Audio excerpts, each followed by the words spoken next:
Λοιπόν, να αρχίσουμε. Καταρχήν, να σας καλωσορίσω στη συνέντευξη που δίνει σήμερα το Ομαρχιακό Γραφείο της Δημοκρατικής Αριστεράς Πιερίας. Να σας ευχαριστήσω για την παρουσία σας, για την ανταπόκρισή σας. Για ποιο λόγο κάνουμε σήμερα αυτή τη συνέντευξη? Όπως γνωρίζετε όλοι σας, είμαστε ένα κόμμα καινούριο. Αναζητούμε οπωσδήποτε δρόμους προς τον λαό και προς την κοινωνία. Ήδη βέβαια δημογραφικά βρισκόμαστε ψηλά, αλλά αυτό δεν είναι το θέμα μας. Το θέμα είναι ότι εμείς προσπαθούμε να χαράξουμε μια πολιτική, ένα πρόγραμμα που να μπορέσουμε να λύσουμε τα προβλήματα, να βοηθήσουμε στην επίλυση των προβλημάτων του λαού. Προσπαθούμε να δώσουμε και να πάρουμε από τον κόσμο. Έτσι θα σας παρουσιάσουμε για πρώτη φορά κάποιες θέσεις πολιτικές, γενικές πολιτικές, τις οποίες θα παρουσιάσει η συντρόφισσα Νταρίβα. Και δεύτερο, δράσεις κοινωνικής αλληλεγγύης που έχουμε επεξεργαστεί σαν κόμμα και εμείς αλλά και άλλες οργανώσεις της Δημοκρατικής Αριστεράς, ο σύντροφος ο Γιώργος Ζωτικίδη. Βέβαια υπάρχουν και άλλα που σκεφτόμαστε και που προσπαθούμε να τα γράψουμε στο χαρτί, να μπορέσουμε να κάνουμε πρόγραμμα δράση για την οργάνωσή μας και για το λαό της Πιερίας. Ξέρουμε πολύ καλά και όλοι εσείς ξέρετε ότι τελικά η Πιερία είναι ένας νομός όπου ο αγροτικός τομέας υπερέχει, ο τουριστικός τομέας και οι επαγγελματίες. Και σε αυτούς τους τομείς, βέβαια δεν θα τα παρουσιάσουμε σήμερα, διότι δεν τα έχουμε επεξεργαστεί πλήρως και δεν είναι τελειωμένα, και σε αυτούς τους τομείς ψάχνουμε να συντάξουμε ένα πρόγραμμα βάσει το οποίο θα αγωνιστούμε. Θα το φέρουμε στον κόσμο και θα πάρουμε από τον κόσμο. Θα δίνουμε και θα παίρνουμε όσο μπορούμε από τον κόσμο. Αυτά στα πρώτη σαν εισαγωγή. Να πούμε ότι όμως και μαζί μας είναι και προηγούμενος του Ομαρχιακού Γραφείου ο Νίκος Αντωνόπουλος. Τα ονόματα όμως τα γνωρίζετε. Εγώ είμαι ο Δήμης Κασαπίδης, γραμματέας της Νομαρχιακής Επιτροπής. Συντρόφισσα Νταρίβα, μέλος του γραφείου, ο Γιώργος Ακητίδης πάλι μέλος του γραφείου και ο Νίκος Αντωνόπουλος μέλος του γραφείου. Αφού τελειώσουμε αυτές τις εισηγήσεις, οπωσδήποτε περιμένουμε τις δικές σας ερωτήσεις πάνω στα θέματα που θα αναπτυχθώ. Έλα, Μία πεντάλεπτη τοποθέτηση, μόνο πεντάλεπτη των πολιτικών μας θέσεων. Παρουσίαση των πολιτικών μας θέσεων θα σας κάνω. Η Δημοκρατική Αριστερά είναι ένα κόμμα της σύγχρονης, ανανεωτικής, δημοκρατικής και οικολογικής αριστεράς. Έχει τις ρίζες του στην ελληνική ιστορία και παράδοση, στην ιστορία του αριστερού δημοκρατικού κινήματος και στους αγώνες του λαού μας για την πρόοδο και την ειρήνη.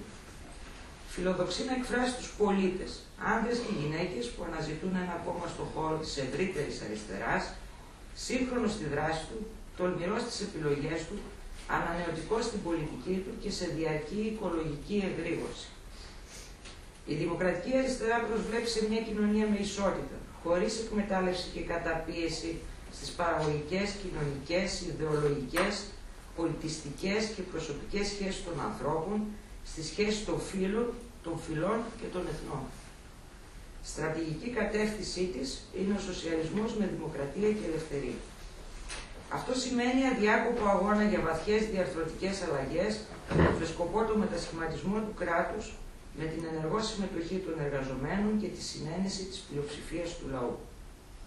Η Δημοκρατική Αριστερά αρνείται τη βία, γιατί τη θεωρεί ως αντίληψη και πρακτική εχθρική προς τις αξίες της σύγχρονης δημοκρατικής αριστεράς. Στη χώρα μας, ούτε η ένταξη στην Ευρωπαϊκή Ένωση, ούτε η ένταξη στην Ευρωζώνη και το ευρώ στάθηκαν ικανά να προσαρμόσουν τους θεσμούς και την οικονομία στο νέο περιβάλλον υψηλού ανταγωνισμού στην Ευρώπη και στον κόσμο. Η πολιτική ελίτ της χώρας πίστευσε ότι μπορεί να απαξιώσει την πρωτογενή παραγωγή και να μετατρέψει την Ελλάδα σε χώρα υπηρεσιών και τουρισμού μόνο. Το ΠΑΣΟΚ ενσωματώθηκε στο κράτος που έπρεπε να το αλλάξει. Συμφιλιώθηκε με την τεράστια παραοικονομία, η οποία εκτόπισε την πραγματική οικονομία. συνδιοίκησε και συνδιαχειρίστηκε με τα κρατικά συνδικάτα. Έτσι, με αυτό το κράτος δεν μπορούμε να βγούμε από την κρίση. Στον αντίποδα, η υιοθέτηση του νεοφιλελεύθερου μοντέλου είναι καταστροφική για το λαό και τη χώρα. Το εθνικό μοντέλο ανάπτυξης στηρίχθηκε σε μια κρατικοδίαιτη οικονομία, μια κλεπτοοικονομία, σε ελληματικές υπηρεσίες που απορρόφησαν όλη την εργατική δύναμη, χωρίς παραγωγή, που απόφευγε τη σύγκριση με τον έξω κόσμο και τον ανταγωνισμό. Εμφανίστηκε το Πασόκ για την οικοδόμηση της κοινωνίας των 2 τρίτων, την ανάδειξη μιας πολυπληθούς μεσαίας τάξης, τον λαϊκό καπιταλισμό, το χρηματιστήριο, την Ολυμπιάδα και όλα αυτά τα μετέτρεψε μέσα σε 2 χρόνια μόλις σε 2 τρίτα της νέας φτώχειας, άνεργους, άστεγους και πεινασμένους. Η ελληνική κοινωνία χωρίστηκε πια σε στρατόπεδα. Στη χώρα μας έχει κηρυχθεί πόλεμος μεταξύ κοινωνικών ομάδων και επαγγελματικών τάξεων που αλληλολιθοβολούνται εκ περιτροπής. Οι αφορισμοί περισσεύουν. Οι δημοσιογράφοι είναι ρουφιάνοι, οι δημόσιοι υπάλληλοι κυφήνες, οι ταξιτζίδες απατεώνες, οι αγρότες καλομαθημένοι στις επιδοτήσεις αργόσχολοι, οι δικηγόροι λαμόγοι. Τα κοινωνικά τείχη υψώνονται, το μίσος μεγαλώνει. Είναι ένας ιδιότυπος εμφύλιος σε πολλά μέτωπα που τείνει να πλήξει κέρια την κοινωνική συνοχή. Συγχρόνως η αναδουλειά, όπως και οι παραπάνω ώρες δουλειάς για να καλυφθούν οι μειώσεις, οι διωγούμενες οικονομικές υποχρεώσεις, τα χρέη διαλύουν τα νοικοκυριά. Οι σχέσεις των ανθρώπων στεγνώνουν, διαρριγνύονται όταν η επιβίωση αποβαίνει η μοναδική τους ψύχωση. Προωθείται, πιστεύουμε, μια νέα αναδιανομή πλούτου, μόνο σε βάρος του εργασιακού κόστους.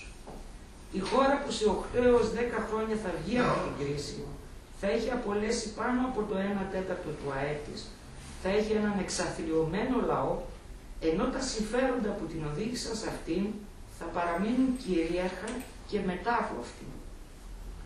Ο λαός και η ιστορία δεν θα δικαιολογήσουν ποτέ ότι ένα κόμμα όπως το Πασόκ θα έχει μεσολαβήσει για να γίνει αυτό. Μια νέα συμμαχία εργαζόμενων, επιστημόνων, παραγωγών και παραγωγικών επιχειρήσεων πρέπει να οικοδομηθεί για να οικοδομήσει τη νέα Ελλάδα. Ένα νέο μοντέλο νεοελληνικού πολιτισμού, αξιών, προτύπων, συμβόλων πρέπει να αναδειχθεί στη θέση του παλιού. Το πολιτικό στερεότυπο του δικομματισμού που κυριάρχησε σε όλη τη μεταπολιτευτική περίοδο, με το συγκεντρωτισμό του, τα στεγανά του, την πελατειακή του λειτουργία, εξέτρεψε την αδιαφάνεια, τη διαφορά, επέτρεψε την προσβολή του δημόσιου αγαθού και καθήλωσε την κοινωνία τροφοδοτώντας τις ανισότητες. Η χρεοκοπία της μακράς μεταπολίτευσης έχει εξαντλήσει τα όρια της, αλλά και τα όρια της κοινωνικής συνοχής. Για τον λόγο αυτό ορίμασε το αίτημα για μια ρεαλιστική, προοδευτική λύση. Αυτήν επιθυμεί να προτείνει η δημοκρατική αριστερά. Η μετακίνηση του Πασόκ σε συντηρητικές νεοφιλελεύθερες θέσεις για την πολιτική και την οικονομία, η μετακίνηση των άλλων δυνάμεων της αριστεράς είτε σε παλαιοκομμουνιστικές και αντιευρωπαϊκές θέσεις, είτε σε θέσεις αριστερής τύπου ριζοσπαστισμού, παίρνοντας διαζύγιο από την ουσιαστική προοδευτική διαχείριση των σύγχρονων προβλημάτων, δημιουργεί ένα μεγάλο πολιτικό κενό. Αυτό επιθυμεί να καλύψει η δημοκρατική αριστερά. Θέλουμε να συγκροτήσουμε μια αξιόπιστη εναλλακτική πρόταση. Πιστεύουμε ότι οι πολιτικές πλατφόρμες δεν πέφτουν από τον ουρανό. Διαμορφώνονται και με το παράδειγμα της ζωής μας και με την ανάληψη ρίσκου και πολιτικού κόστους. Απευθυνόμαστε σε όλους τους προοδευτικούς πολίτες του δημοκρατικού σοσιαλισμού και της πολιτικής οικολογίας, σε όλες τις δημοκρατικές δυνάμεις ενταγμένες και ανένταχτες, που αρνούνται το στήρο καταγγελτισμό, τις πρακτικές της βίας και του περιθωρίου και πιστεύουν σε μια σύγχρονη, δημοκρατική, ευρωπαϊκή και μεταρρυθμιστική αριστερά. Κυβερνός αριστερά.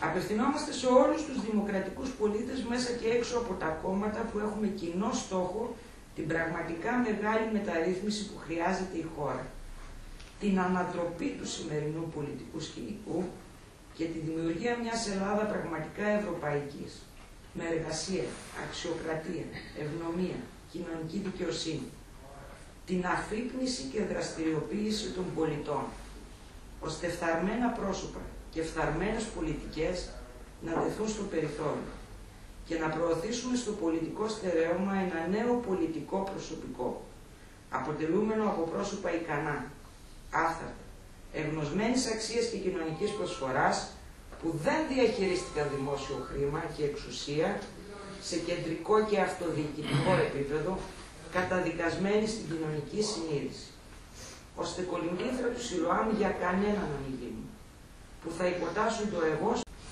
Λοιπόν, από την πλευρά μου, να σας ευχαριστήσω και εγώ, γιατί βρίσκεστε κοντά μας σήμερα. Θεωρούμε ότι είναι πολύ σημαντικό, γιατί η διάβρωση επικοινωνίας με την κοινωνία, παρακαλώ, με την κοινωνία είναι τα μέσα ενημέρωσης. Εκείνο που θέλω να πω είναι δεν είναι τυχαίο αυτή τη στιγμή, έτσι όπως καθόμαστε, ο κεντρικός πυρήνας στο πρόπλασμα της Δημοκρατικής Αριστεράς, έτσι όπως ξεκινήσαμε πριν περίπου 2 χρόνια, πλαισιωνόμαστε από 2 ανθρώπους, στελέχη, μεσαία στελέχη από το χώρο του Πασόκ, και αυτό νομίζω σηματοδοτεί πάρα πολλά πράγματα.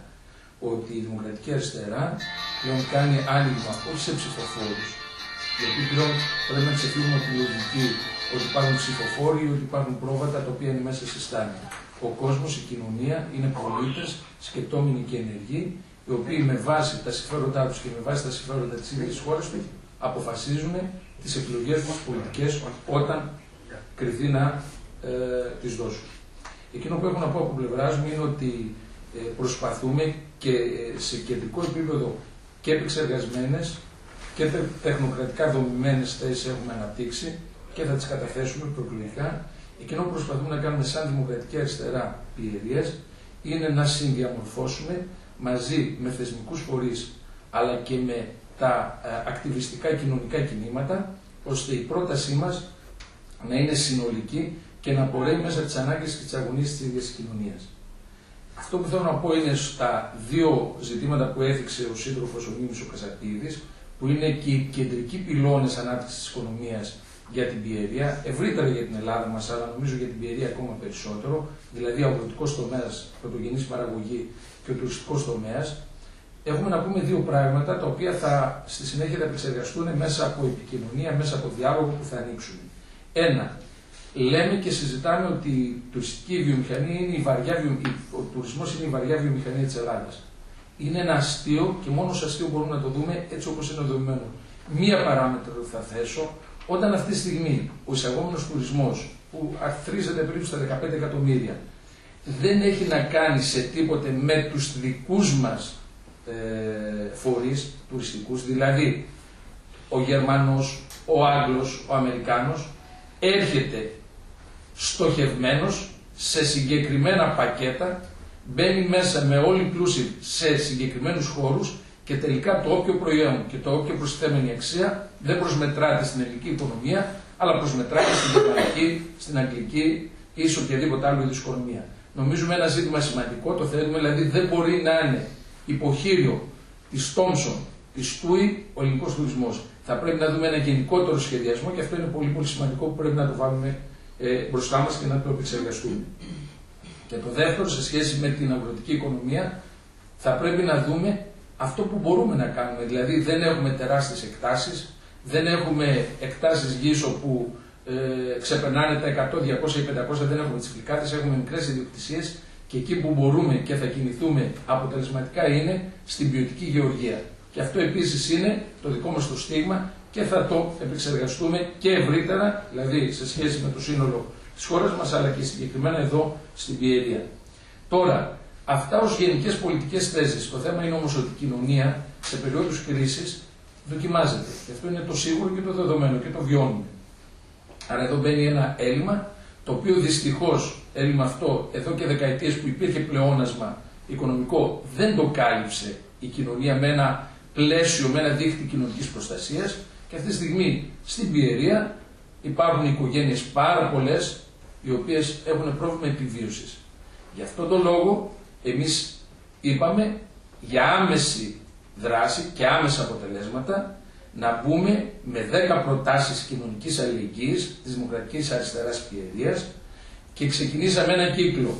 Πρώτα απ' όλα με τους θεσμικούς φορείς. Και ήδη έχει πραγματοποιηθεί το Σάββατο συνάντηση με το Δήμο Κατερίνης, με τον Δήμαρχο τον κύριο Χιονίδη Σάβα. Σε φιλικό επίπεδο έγινε μια πολύ καλή κουβέντα. Εκείνο που μπορούμε να πούμε είναι ότι θα ακολουθήσουν πολλές συναντήσεις και σήμερα έχουμε συνάντηση με το επιμελητήριο της Πιερίας, με τον κύριο Χατζηχρυστοδούλου. Θα ακολουθήσουν με όλους τους θεσμικούς φορείς και με την περιφέρεια και με τους επιστημονικούς φορείς, δικηγόροι, γιατροί, φαρμακοποιοί, αλλά και με τους επαγγελματικούς φορείς, όπως και με τους εργαζόμενους, δηλαδή την ΑΔΔ, το Εργατικό Κέντρο, τους εμπόρους, για να μπορέσουμε να συνδιαμορφώσουμε, πρώτα απ' όλα να ακούσουμε και στη συνέχεια από κοινού να συνδιαμορφώσουμε τη γενικότερη μας θέση πάνω στα εξειδικευμένα ζητήματα και προβλήματα της Πιερίας, αλλά και πώς όλοι αυτοί οι φορείς θα συνεισφέρουν μαζί με τους μη κυβερνητικούς οργανισμούς, μαζί με τα ακτιβίστικα κινήματα, μαζί με τα κοινωνικά κινήματα, στο να δώσουν άμεσες λύσεις. Οι προτάσεις που κάνουμε, προφανώς ήδη πολλές από αυτές έχουν ξεκινήσει, γιατί το καλό στην Πιερία εδώ και 3 με 4 χρόνια είχε μπει ο σπόρος και μπήκε για τα καλά με τα κοινωνικά κινήματα. Που σημαίνει ότι έχουν πραγματοποιηθεί κάποιες από τις δράσεις που θα αναφέρουμε. Και βέβαια να πούμε ότι και η Δημοκρατική Αριστερά και τα στελέχη της δεν είναι από παρθενογέννηση. Είμαστε άνθρωποι οι οποίοι συμμετέχουμε στα κινήματα, είμαστε άνθρωποι οι οποίοι δημιούργησαν, είναι συνδημιουργητές των κινημάτων αυτών. Άρα νομίζουμε εκ των έσω μπορούμε να ξέρουμε καλύτερα από πολλούς άλλους πώς μπορούμε να συνεισφέρουμε σε αυτή την κατεύθυνση. Περιεκτικά, γιατί θα τα έχετε. Λοιπόν, επειδή οι κοινωνικές μας δράσεις έχουν ξεκινήσει από τους ενεργούς πολίτες, από τους ακτιβιστές, αλλά είναι σίγουρο ότι δεν μπορούν από μόνες τους να στηριχτούν, χρειάζεται την παρουσία, την καθοριστική παρουσία της τοπικής αυτοδιοίκησης και όλων των θεσμικών φορέων. Γι' αυτό για μας είναι και ένα κάλεσμα, αυτό που ήδη ξεκίνησε να στηριχθεί και αυτό που θα ξεκινήσει πάλι να είναι στον προγραμματισμό των θεσμικών φορέων να το υποστηρίξει. Προτάσεις, 10 προτάσεις, πολύ περιεκτικά και αν θέλετε να γίνει η κουβέντα. Κοινωνικό πατοπολείο. Νομίζω είναι σαφές ο ρόλος του και καθοριστικός σήμερα, έτσι, για τις οικογένειες που έχουν ανεπάρκεια στο να μπορούν να έχουν τα βασικά αγαθά. Υπάρχει κοινωνικό πατοπολείο, έχει ιδρυθεί. Εμείς πιστεύουμε όμως για να μπορέσει να πατήσει γερά στα πόδια του, θέλει την υποστήριξη των θεσμικών φορέων. Θέλει από το Δήμο υποστήριξη. Παρακαλώ. Ναι. Και είναι πολύ σημαντικό να πούμε ότι τα έξοδα, γιατί το αποδείξαμε στην πράξη, τα αποδείξαν τα κινήματα στην πράξη, δεν είναι τεράστια. Τα ποσά που θα πρέπει να δαπανηθούν είναι ελάχιστα. Απλά είναι σημαντικό και η παρουσία των θεσμικών φορέων. Το δεύτερο κομμάτι είναι το κοινωνικό φαρμακείο. Και σε αυτό το επίπεδο νομίζω ήδη υπάρχει, ήδη έχει ξεκινήσει μία δράση με το κοινωνικό ιατρείο και το κοινωνικό φαρμακείο, έτσι από μη κυβερνητικούς οργανισμούς εδώ στην Πιερία. Επίσης πιστεύουμε ότι με τη συμμετοχή όλων, φαρμακευτικού ή άλλοι φορείς που υπάρχουν που ασχολούνται με το φάρμακο, νομίζουμε μπορούμε να συμβάλλουν πολύ πολύ θετικά. Φροντιστήρια κοινωνικής αλληλεγγύης. Δηλαδή υπάρχουν αυτή τη στιγμή παιδιά, ήδη έγινε μία συζήτηση από ό,τι βλέπουμε στα μέσα ότι οι δηλώσεις συμμετοχής για τις πανελλήνιες εξετάσεις είναι πολύ περιορισμένες φέτος. Αυτό έχει να κάνει με το αδιέξοδο των ίδιων των οικογενειών. Γι' αυτόν τον λόγο, σε επαφή με την ΕΛΜΕ, σε επαφή με την Διδασκαλική Ομοσπονδία την τοπική εδώ, θα θελήσουμε και θα προτείνουμε να μπορέσει να γίνει ένα πρόγραμμα φροντιστηρίων από ανθρώπους εκτός ωραρίου εργασίας των καθηγητών και των δασκάλων για να μπορέσουν να στηρίξουν τους μαθητές πρωτοβάθμιας και δευτεροβάθμιας εκπαίδευσης. Οργάνωση ηλεκτρονικού δικτύου ανταλλαγών. Νομίζω και σε αυτό η Πιερία πρωτοπορεί. Υπάρχει ήδη. Νομίζω ότι το γνωρίζετε. Δεν κάνω αναφορά στα κινήματα για να μην θεωρηθεί, γιατί νομίζω στην κουλτούρα και στην φιλοσοφία της Δημοκρατικής Αριστεράς δεν υπάρχει ούτε ένα στο τρισεκατομμύριο η λογική του να λειτουργήσουμε ως καπέλο πάνω σε αυτές τις οργανώσεις. Γι' αυτό νομίζω ότι είναι γνωστό η δράση τους και δεν κάνω αναφορά συγκεκριμένη. Εκείνο που έχει σημασία είναι ότι υπάρχει και νομίζω ότι μπορούμε όλοι μαζί να στηρίξουμε αυτό το ηλεκτρονικό δίκτυο ανταλλαγών που μπορεί να φέρει ανατροπές ουσιαστικές στη διαχείριση της καθημερινότητάς μας. Οργάνωση ανταλλακτηρίου ειδών. Επίσης και αυτό υπάρχει και μάλιστα όχι μόνο μέσω διαδικτύου γιατί λειτουργεί, αλλά και λειτουργεί και κάθε εβδομάδα μία μέρα σε ένα συγκεκριμένο χώρο και αυτό επίσης νομίζω μπορεί να πάρει διαστάσεις, να αποκτήσουμε έτσι μεγαλύτερη διείσδυση σε όλα τα μέτωπα της κοινωνίας. Οργάνωση εθελοντικής στήριξης κοινωνικών ιδρυμάτων και ευπαθών ομάδων. Επειδή βλέπουμε ότι το κράτος κοινωνικής πρόνοιας αρχίζει και αδυνατεί στο να υποστηρίξει θεσμικά, δηλαδή βλέπουμε ότι η βοήθεια στο σπίτι πολλές φορές υπολειτουργεί στους Δήμους λόγω ελλείμματος κονδυλίων, νομίζω υπάρχει η κουλτούρα από τους πολίτες που έχουν επιδείξει να στηρίξουν τέτοιου είδους ευπαθείς ομάδες. Και να πω και κάτι το οποίο το πιστεύω το έχω ζήσει στη Θεσσαλονίκη όταν ήμουν και δραστηριοποιούμουν. Είναι πολύ πιο σημαντική ανάγκη για ένα άτομο το οποίο είναι καθυλωμένο παραπληγικό στην καρέκλα το να το υποστηρίξουμε σε πολλαπλά επίπεδα. Το μεγαλύτερο γι' αυτόν είναι η παρέα που θα πρέπει να έχει για να δει μαζί μία ταινία, να δει ένα ποδοσφαιρικό αγώνα. Και αυτό νομίζω δεν χρειάζεται ούτε χρήματα ούτε δαπάνες μεγάλες. Χρειάζεται την ανθρώπινη παρουσία, όπου από κοινού θα μπορέσουμε να δώσουμε αυτό που χρειάζονται αυτές οι ευπαθείς ομάδες. Έβδομο, κοινωνική στέγη. Η κοινωνική στέγη πλέον έτσι όπως διαμορφώνεται με τα νέα δεδομένα έχει φτάσει στο σημείο και στο κομμάτι το νομικό να υπάρχει η έννοια της θεμιτής κατοχής. Δηλαδή όταν υπάρχουν χώροι οι οποίοι είναι παρατημένοι, δεν αξιοποιούνται για κανένα λόγο. Δεν είναι λογικό αυτή η χώρη να είναι πραγματικά λειτουργική για μέσα στην κοινωνία, ότι υπάρχουν οικογένειες οι οποίες αδυνατούν να πληρώσουν ένα ενοίκιο και να μπορούν να βρουν έτσι ένα χώρο. Είναι σαφέστατο ότι και οι Δήμοι, και δεν αναφερόμαστε μόνο στον Δήμο Καταγίνης αλλά και σε όλους τους Δήμους, έχουν τέτοιους χώρους, έχουν τέτοια σπίτια τα οποία θα μπορούν να στεγάσουν τις ανάγκες πολλών οικογενειών. Δημιουργία χώρου αγοράς βιολογικών προϊόντων. Το καλό είναι ότι εδώ επίσης μας προλαβαίνει η Πιερία, υπάρχει βιολογική αγορά. Νομίζω ότι είναι από τις πιο πετυχημένες. Προσωπικά κάθε Δευτέρα είμαι εκεί και αγοράζω. Το θέμα είναι όμως ότι δεν έχει θεσμοθετηθεί. Δηλαδή δεν έχει επίσημα οριοθετηθεί ο χώρος και δεν υπάρχει και η απαραίτητη φύλαξη και οι απαραίτητες υποδομές. Άρα αυτό που ζητάμε από το Δήμο μας, από την τοπική αυτοδιοίκηση, να μεριμνήσει σύντομα ώστε να λυθεί αυτό το ζήτημα. Ενθάρρυνση ίδρυση μικρών επιχειρήσεων κοινωνικής οικονομίας. Να μην εδώ συγχαίουμε αυτό που προτείνουμε με τις μη κυβερνητικές οργανώσεις, οι οποίες τελικά κάθε άλλο παρά μη κυβερνητικές ήταν και κάθε άλλο παρά κοινωνική ευαισθησία επέδειξαν. Υπάρχουν τέτοιου είδους μικρές επιχειρήσεις κοινωνικής οικονομίας.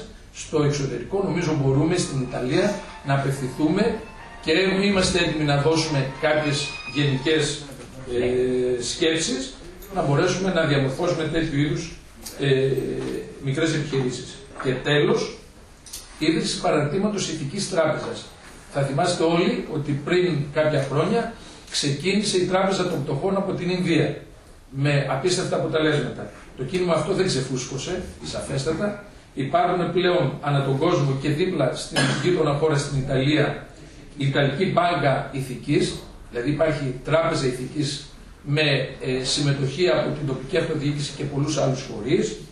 Έχει 10 χρόνια λειτουργίας και αυτό είναι πολύ σημαντικό γιατί πλέον υπάρχει τεχνογνωσία και εμπειρία. Δεν έχει τίποτα άλλο να κάνει παρά η δική μας τοπική αυτοδιοίκηση να απευθυνθεί εκεί μαζί με τους άλλους φορείς και να μπορέσει να αποκτήσει την τεχνογνωσία αυτή. Σαφώς κάποιοι θα σκέφτονται ότι αυτά τα πράγματα με την κουλτούρα που επικρατεί σήμερα στην Ελλάδα δεν είναι εφικτά. Εγώ θα θυμίσω πριν 3-4 χρόνια όταν ξεκίνησαν τα κινήματα τα κοινωνικά, έτσι, υπήρξε μια δυσπιστία σε πολλά επίπεδα.